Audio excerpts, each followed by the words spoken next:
신성장 동력의 주축이 될 대전 대덕특구의 성장이 9년째 제자리에 걸음입니다. 26개 출연연과 1,700여 기업이 있지만 유망한 창업 기업들이 수도권으로 떠나는 상황이 빚어지고 있습니다. 그 이유와 대안을 이현경 기자가 짚어봤습니다. 1970년대에 조성된 대덕연구단지가 대덕특구로 새롭게 출발한 건 지난 2005년입니다. 보시는 것처럼 처음 7년 동안은 성장세가 가팔랐습니다. 하지만 2012년부터는 매출과 고용 모두 답보 상태인데요. 먼저 유효기간이 2년인 중기부의 벤처기업으로 인정된 업체 수를 볼까요? 보시는 것처럼 절반 이상이 수도권에 집중돼 있습니다. 반면에 대덕특구가 있는 대전은 창업 분위기가 좋아졌다고는 하지만 3% 수준에 불과합니다. 최첨단 기술을 연구하는 출연연과 대학까지 집중돼 있지만 창업으로 이어지지는 못하고 있는 건데요. 기술은 풍부하지만 지역 네트워크를 바탕으로 한 투자나 인력 수급이 열악하기 때문입니다. 이렇다 보니 신생 기술 창업 기업인 지역의 스타트업은 정보를 대면이 아닌 카톡방에서 얻고 있는 실정입니다. 창업은 대전에서 했지만 수도권으로 옮기는 사례가 적지 않은 이유입니다. 5년 전 대전에서 중국어 키보드로 창업했던 이웅희 씨.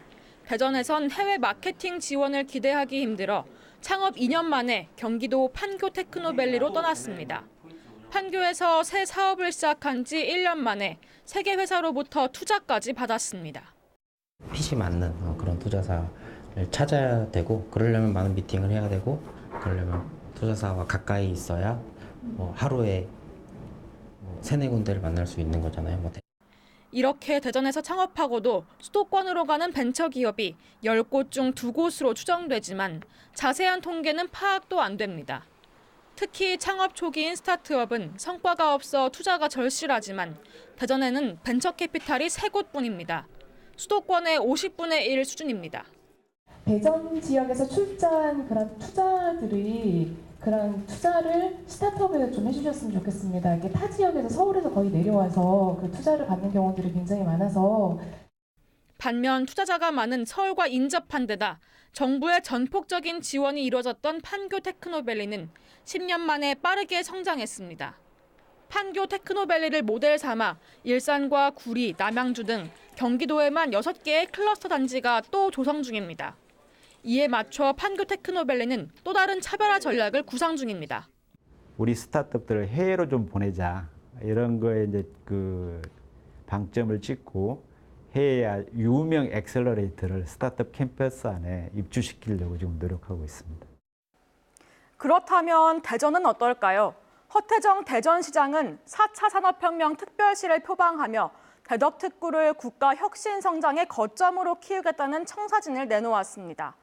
스타트업 2,000개 육성과 일자리 3만 개 창출을 위해 산학연이 연계한 창업타운을 만든다는 계획인데요. 문제는 대덕특구 경쟁력의 핵심인 출연연을 어떻게 적극적으로 나서게 하느냐, 또 대학의 우수 인력을 어떻게 잡아두느냐 하는 점입니다.